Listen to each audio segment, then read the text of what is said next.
Esta é a segunda e última parte do Estado Crítico. Obrigada por continuar na nossa companhia.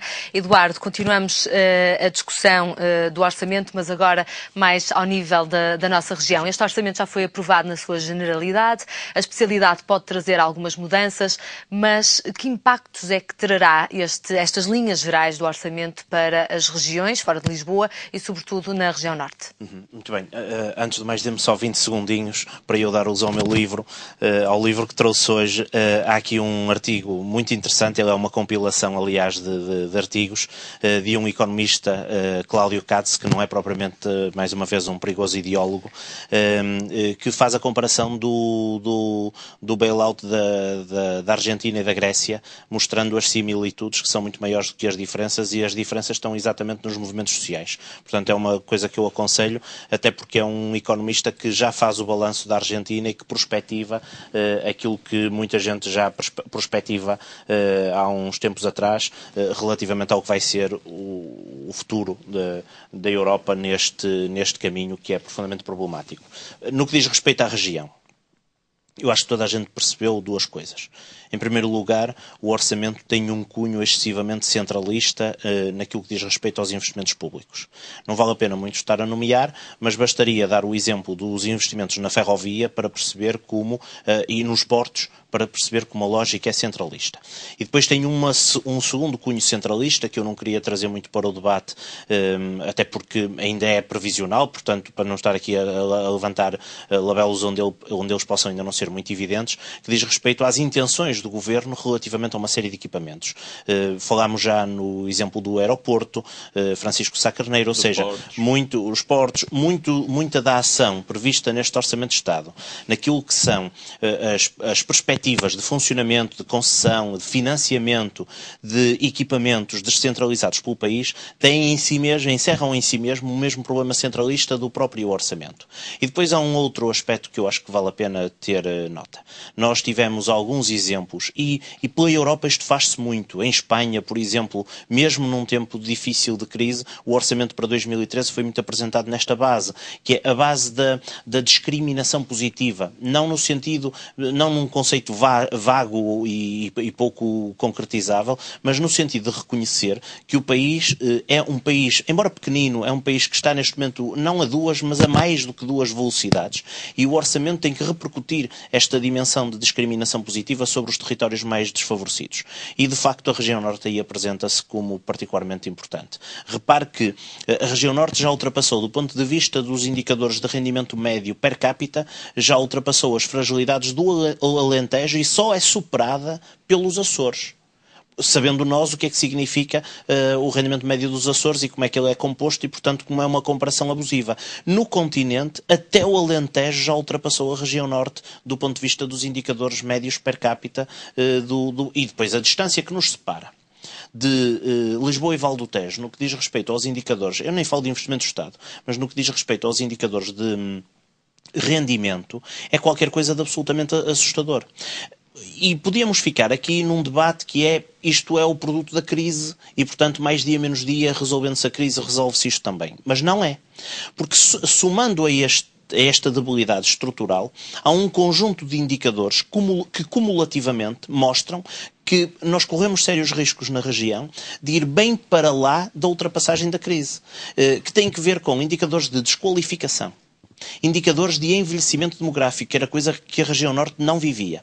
Indicadores de concentração urbana, particularmente na área metropolitana, que era coisa que nós não vivíamos. Víamos acontecer em Lisboa e Val do Tejo e ainda íamos na região norte, falando muito das cidades médias, do peso das cidades médias, a evaporar-se, pura e simplesmente. Ou seja, em cima daquilo que é objetivamente um indicador de fragilidade que tem que ver com o dinheiro, rendimentos, salários, etc., nós temos um conjunto de handicaps que cumulativamente vão transformar a região norte numa região estruturalmente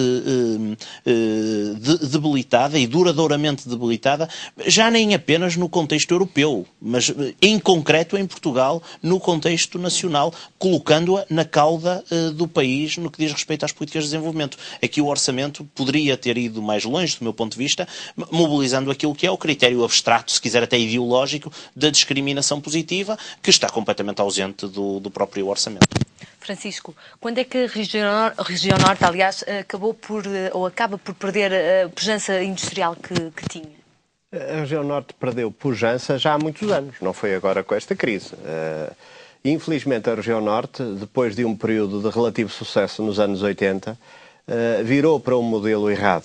Um modelo, de resto, fomentado nos últimos anos, que foi o modelo assente, era a região do país que mais empregava pessoal na área da construção civil. Ora, esse modelo condenou a região. Condenou a região porque a tornou completamente suscetível a estas flutuações dos momentos financeiros. Condenou a região porque a tornou extremamente vulnerável a oscilações de ciclos políticos. Condenou a região porque esse tipo de indústria não conduz a sinergias em mais nada e, sobretudo, pouco se pode exportar. Portanto, a região norte condenou-se a si própria quando abandonou indústrias que eram, elas sim, suscetíveis de produzir bens e serviços que se exportavam e se dedicou a produzir e a empregar a sua mão de obra numa atividade pouco qualificada e ainda por cima que não se exportava.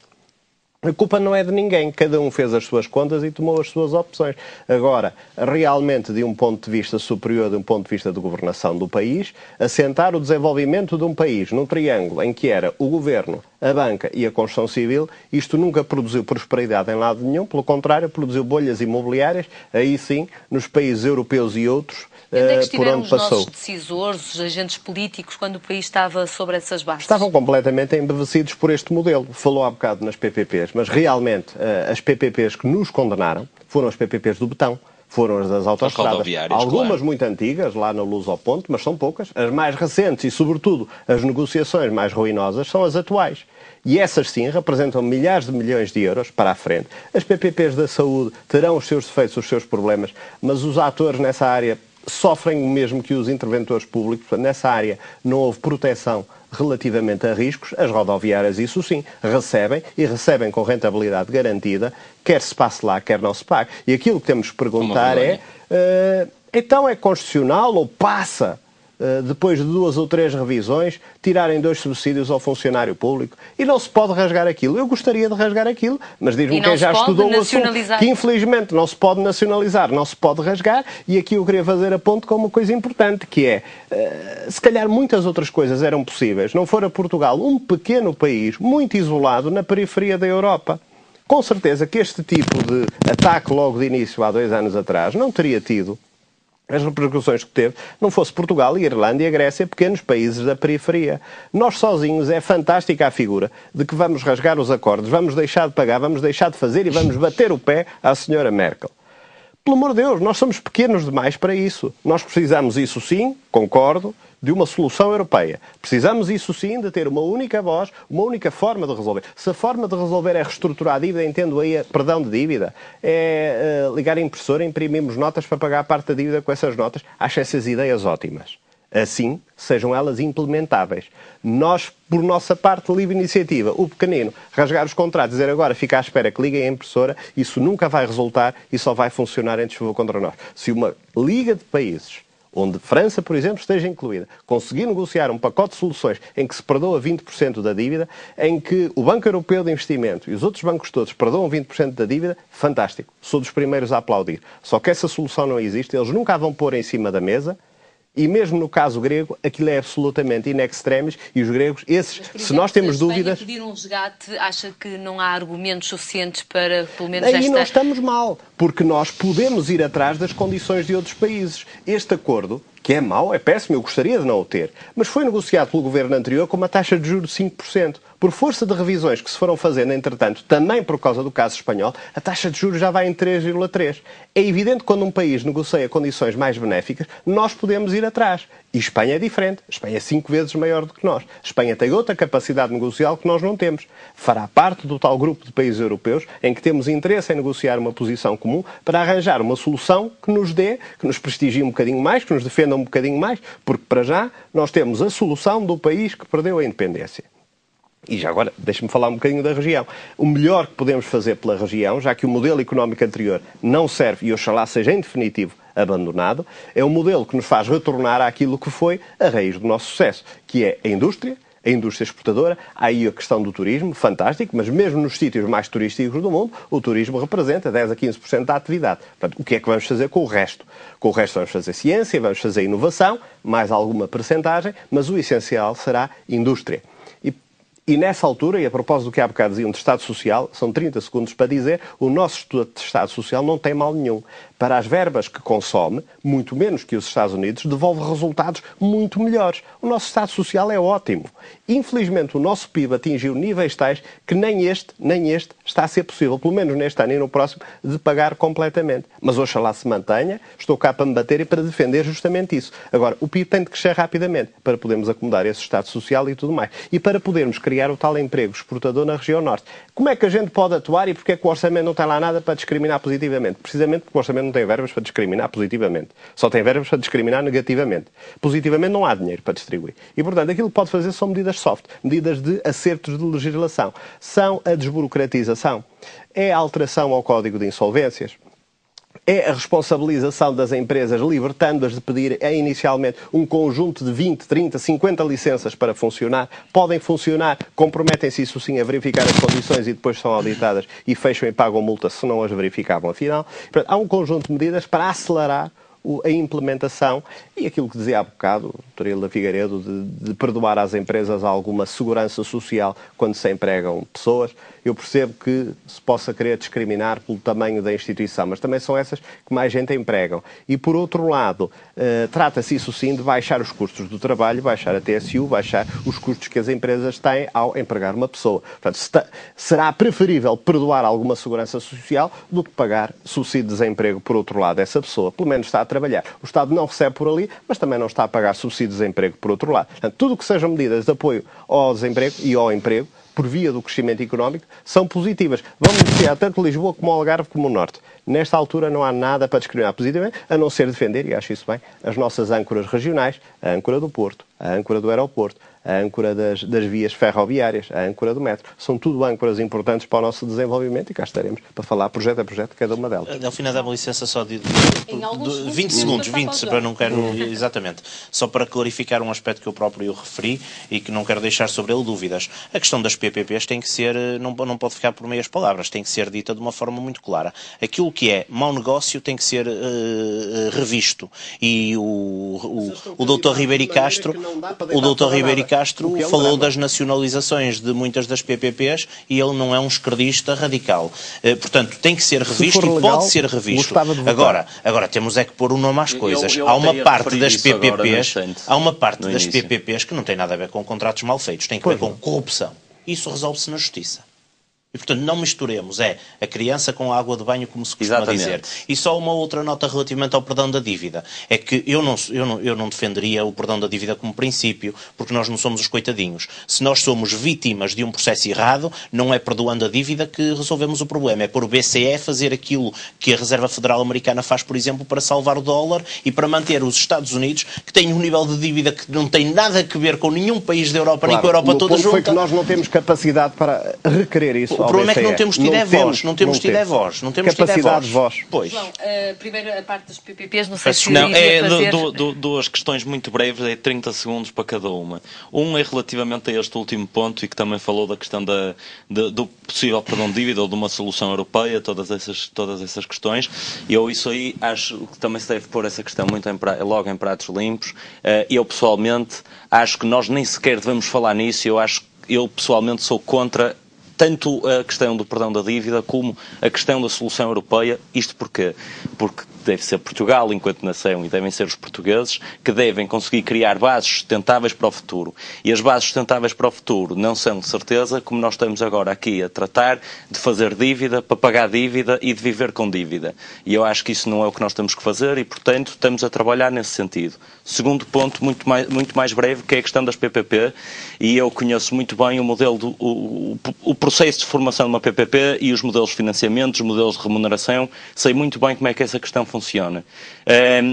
E a PPP, é preciso explicar isto às pessoas, que uma parceria pública-privada não é um mau negócio, não é uma má forma de construir uma infraestrutura, não é. Antes, pelo contrário, por princípio não é mau, é bom. É bom porque nós estamos a fazer com que seja o privado a assumir custos e a construir aquilo e a assumir todos os custos de manutenção, de operação, etc, consoante uma remuneração. E o que nós temos que ver é exatamente o que o Eduardo Vitor Rodrigues aqui trouxe, que é as questões das PPP mal negociadas e dos maus negócios que têm a ver também com casos de justiça. E a parceria público-privada, em si, per si, não é um mau negócio. Portanto, o que é preciso aqui rever é a questão dos negócios que foram feitos e que estão com problemas de justiça por trás e que é preciso averiguar. Porque a questão de romper agora um contrato, uma PPP, não pode ser, simplesmente não pode ser feita, porque isso acaba por ser a mesma coisa de romper agora com a questão de renegociar a dívida, perdoar. Igual a romper porque nós estamos a falar, isto é a mesma coisa que eu tiver uma casa, que estou a pagá-lo ao banco, pedi dinheiro emprestado e de um momento para o outro deixo de pagar, fico sem a casa. A mim tiram uma casa e depois crio um problema ao banco neste momento porque a casa não vale nada no mercado, etc. Mas a questão é o seguinte, nós temos aqui contratos assumidos e que são financiados por bancos internacionais e que estão altamente... Portanto, estão muitos bancos envolvidos, às vezes para uma pessoa ter uma noção, para se construir uma autoestrada com 200 km, aquilo está dividido em 15 troços, por exemplo, e cada troço é financiado por um banco, por exemplo, ou por 2 bancos. E muitas das vezes esses bancos não são mutuamente exclusivos e cada troço tem um modelo de remuneração diferente. Isto não se trata de rasgar o contrato de um dia para o outro ou então nacionalizar. São questões bastante complicadas e que envolvem bancos e que envolve também a palavra de Portugal com investidores estrangeiros que investiram em Portugal. Portanto, é preciso ter responsabilidade nesse assunto. Depois, se me pudesse fazer então a questão da pergunta... Está a chamar irresponsável ao Ribeiro Castro, não? Estou. Tá. Pronto, mas eu não tenho problemas em admiti-lo. E agora a minha questão, que se prenda com a região. O Francisco dizia que não há espaço neste orçamento para a tal discriminação positiva de que falava o Eduardo há pouco. Mas o não haver espaço para esta discriminação positiva quer dizer que vamos ter de hoje a um ano uma assimetria ainda maior dentro da região e da região para as outras? Eu luto e acho que todos os que aqui estamos lutamos para que essa assimetria desapareça e para que a nossa região seja mais pujante do que é hoje e que também tenha bases sustentáveis para o futuro. E eu acho que esta discussão é muito importante. Agora, esta discussão não se pode fazer, não se deve fazer, portanto, com a questão do investimento público, das verbas que são para investir, das discriminações, etc, etc, etc. Porquê? Toda essa questão do investimento foi o que nos trouxe até aqui. Toda esta intervenção do Estado e construir, quer dizer, nós temos autoestradas, nós temos tudo e mais alguma coisa aqui à volta, pelo país inteiro. Por exemplo, a nossa rede viária é das melhores da Europa. E trouxe-nos até aqui. Portanto, nós não podemos estar neste momento a recuar no passado, aos tempos, por exemplo, dos governos do engenheiro Sócrates, que já na total calamidade, também, mas eu também lhe dou razão, o cavaquismo foi muito mau ao país. Mas desculpe interromper, mas está a dividir isto tudo num preto e do branco. Agora está a utilizar aquela tática que referiu há bocado. Não estou. Deixe-me só acabar. Faça favor, então, E, portanto, nós não podemos entrar nessa tática de estarmos a entrar nestes investimentos todos, porque se nós recuarmos até aqui ao passado, há pouco tempo, quando o país já estava na total calamidade financeira, quando fazíamos manchetes do Financial Times todos os dias a tirarem-nos rating, e o engenheiro Sócrates ainda queria fazer TGVs. O engenheiro Sócrates ainda queria fazer TGVs, aeroportos, plataformas logísticas, todo um conjunto e uma catrefada de investimentos que ainda nos iam levar para uma situação financeira ainda mais grave. E eu acho que a questão da assimetria deve ser resolvida e a região norte deve bater o seu trabalho contra o centralismo e contra o centralismo na questão de reclamar autonomia para autonomia de gestão das nossas infraestruturas, quer seja o aeroporto, quer seja o Porto de Leixões, quer seja reclamar mais competências para a Junta Metropolitana do Porto, para conseguirmos agregar políticas que devem ser metropolitanas, como por exemplo a questão do ambiente, deve reclamar mais autonomia na questão das suas universidades, dos seus centros de decisão, etc, etc, etc. Deve também desburocratizar, como aqui disse o nosso colega, deve-se desburocratizar, deve-se tirar leis, portanto, deve-se simplificar leis, deve-se auxiliar o investimento nessa forma e não nunca. Eu acho que nós estamos agora aqui a discutir se deve fazer isto, se deve fazer aquele IC, se não deve, é um erro porque nós não temos dinheiro. Portanto, as pessoas ainda têm que perceber qual é que é a parte que as pessoas ainda não perceberam, que não há dinheiro para investirmos agora em coisas mais... A questão do IC35, que eu só referi há bocado, só interrompi por causa da questão do IC35, porque o IC35 é um dos poucos investimentos públicos que, a ser realizado, é prioritário e está definido no Orçamento de Estado Estado como prioritário aquele troço que liga, portanto, ali a zona de Entre os Rios a Penafiel, portanto, que é realmente problemático, que é uma estrada com muito trânsito por causa das indústrias de mármore, etc. E perigosa. Muito perigosa, e está definido como prioritário. Portanto, vai ser uma obra que vai ser feita, mas nós não podemos agora estar aqui a reclamar muitas mais obras, devemos fazer, antes, pelo contrário, reclamar o poder de decisão para nós e a autonomia de gestão nas nossas infraestruturas. Eu não falei em obras. Enquanto economista... Só lembrar é que a Auto Europa teve investimento público bem forte, senão não se tinha localizado em Portugal. O investimento público não é só construir autoestradas, mas enfim, é um debate que está visto. Enquanto economista, como é que se fomenta a economia na região norte? Não há problema nenhum. Bom, a economia na região norte fomenta-se de diferentes formas. Primeiro, garantindo aqui que as infraestruturas e os equipamentos fundamentais avançam e que não há uma discriminação. Nós defendemos a regionalização. E quisemos que avançasse a regionalização com uma descentralização de competências, de meios financeiros e de decisão por órgãos eleitos na própria região. Infelizmente, enfim, a maioria dos partidos na Assembleia da República não esteve de acordo, fez um referendo com uma desvirtuação completa do objetivo da regionalização. É verdade. Foi mal feito. E a regionalização não avançou. E agora diz-se que devia haver poder de decisão para a região. Bom, mas não deixaram que a regionalização avançasse. Primeira coisa. Também foram os portugueses que votaram contra. A segunda questão é esta. É que um orçamento de Estado que é feito a pensar apenas num objetivo dos mercados, como se o Deus mercado hoje fosse a única coisa que interessasse a Portugal, e não com o objetivo de construir vida e futuro para os portugueses, então, naturalmente que nós não vamos ter dinheiro para a região. Numa região onde nós temos... só aqui no Distrito do Porto, mais de 130 mil desempregados que não recebem nenhum subsídio, nem sequer o subsídio de desemprego, e que ainda agora neste orçamento, mesmo os que recebem, vão ficar, se ele for por diante nos termos em que lá está, com menos 6%, mesmo o mais baixo, mesmo para os mais baixos, se isto for aprovado como está, o que é algo de inadmissível. Se nós temos...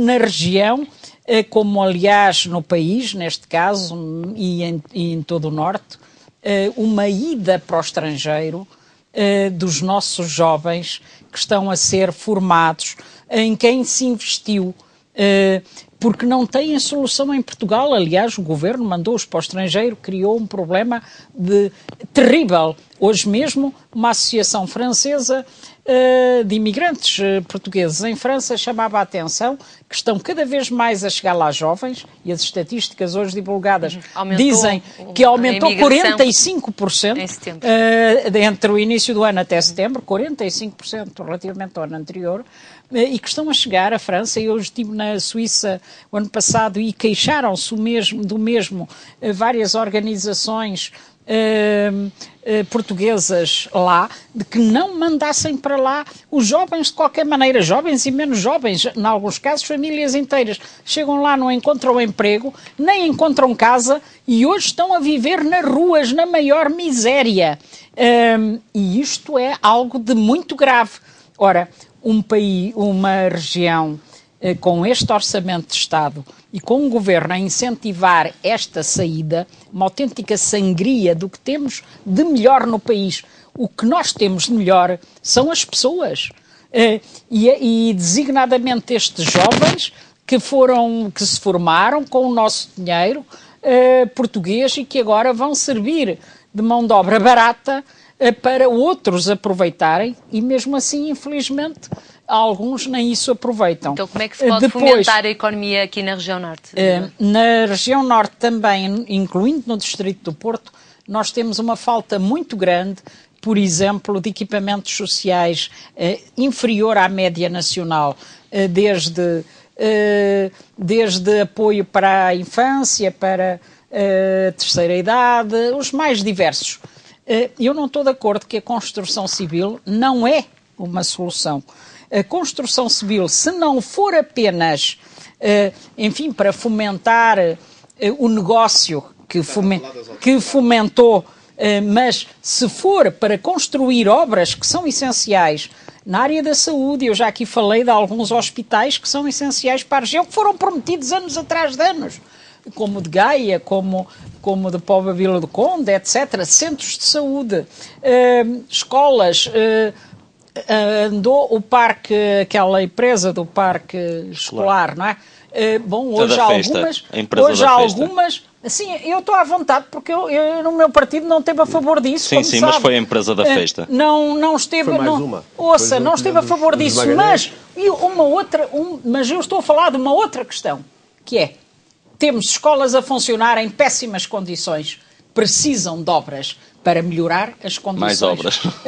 Precisam. Não, olha, eu convido a ir comigo aí a algumas escolas onde não há nada, onde nem sequer... Eu levo também a uma escola e vejo os mármores que estão a ser utilizadas e os quartos de banho e fazemos comparações. E alguns tetos ainda são em amianto, o que é hoje proibido pela legislação internacional. E andou-se a gastar dinheiro do Magalhães, e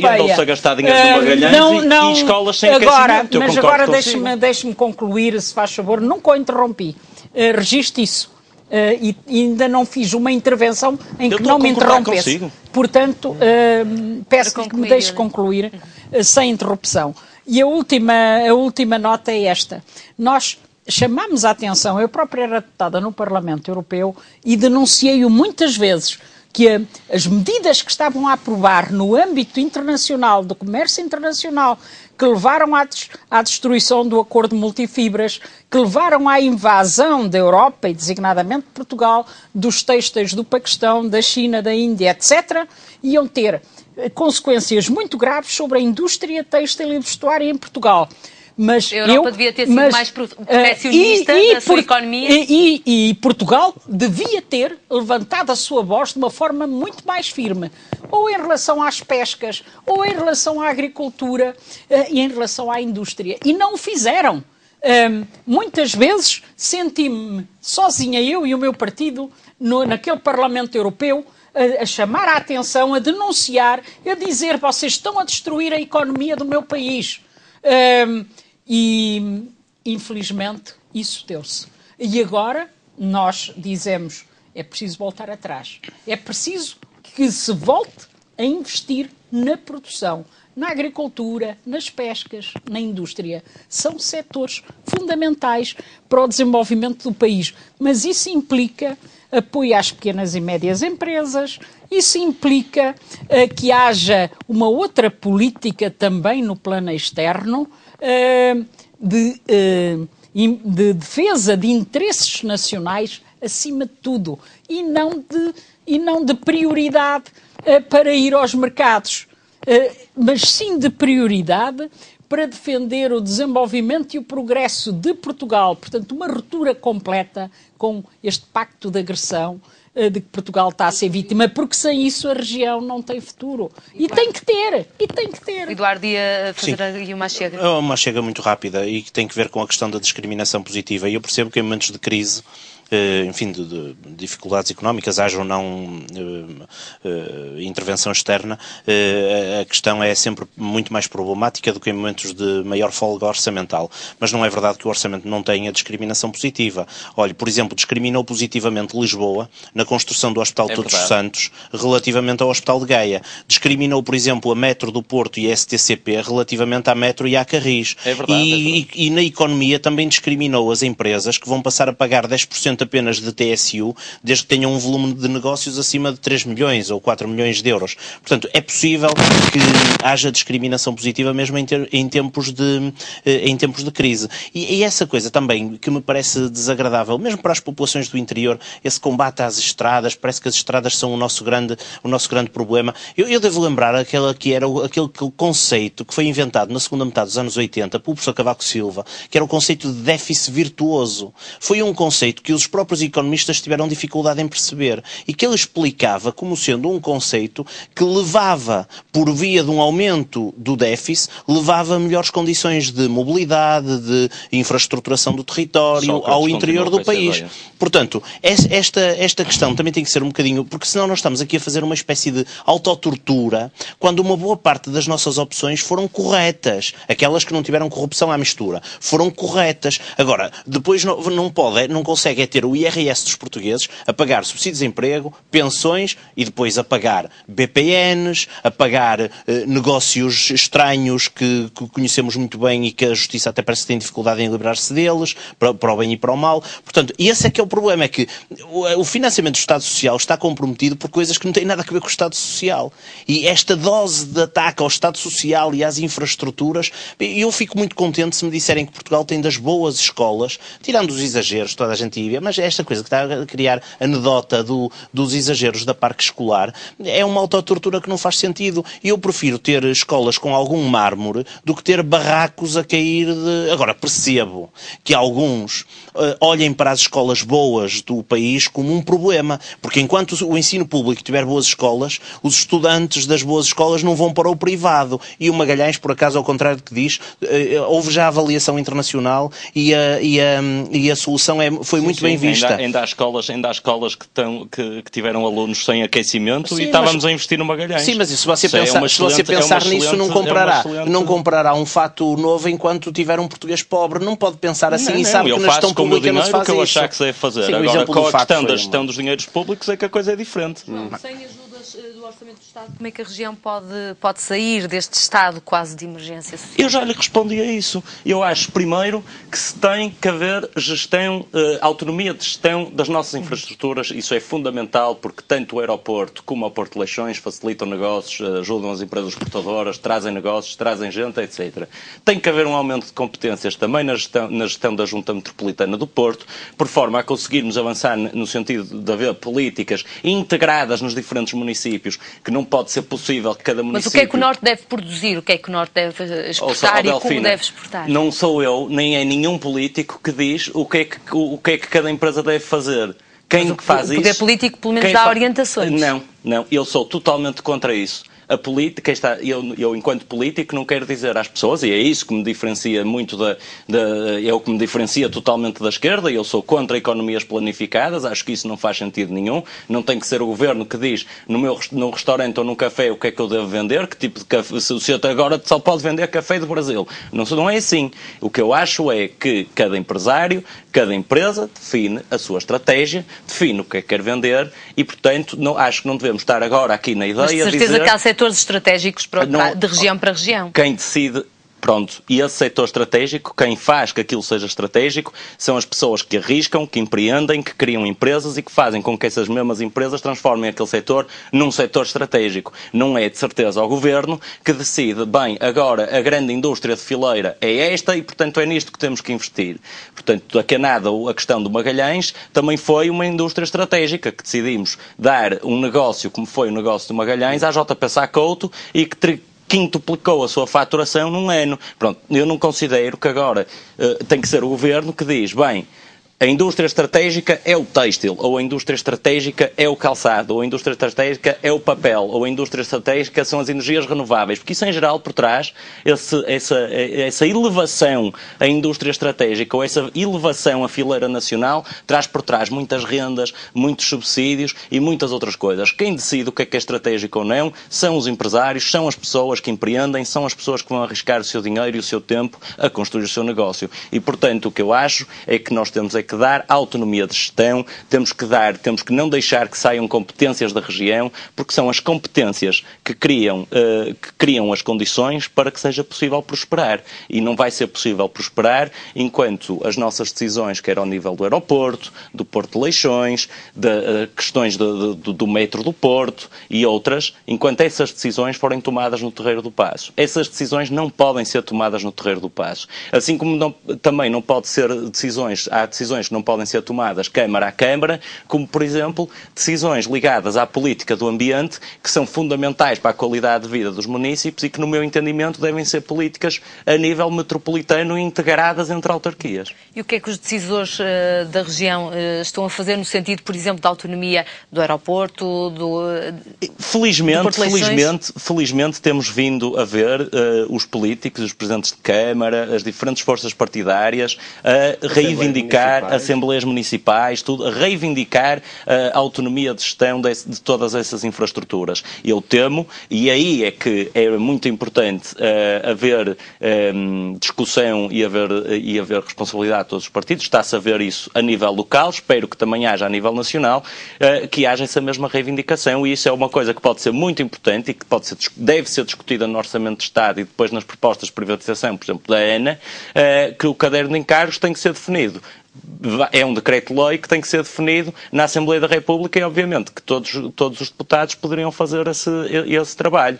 E eu vejo que isso está a ser feito no âmbito local, espero também que seja feito a âmbito nacional. E eu, pelo que vejo, todas as forças políticas, pelo menos que não pertencem a radicalismos, estão a reivindicar isso mesmo. Francisco, neste momento, para quem quer e para quem gosta e para quem pode arriscar, Portugal é um país, ou a região, é uma região apetecível para haver esse risco, para se construir um negócio? Claro. Quer o país, quer a região. O problema são as condições de base, ou de estrutura, ou de contexto. E essas sim, é a esse nível, não é ao nível de proteger setores ou empresas, que o Governo pode, deve e, a meu ver, tem atuado e vai continuar a atuar.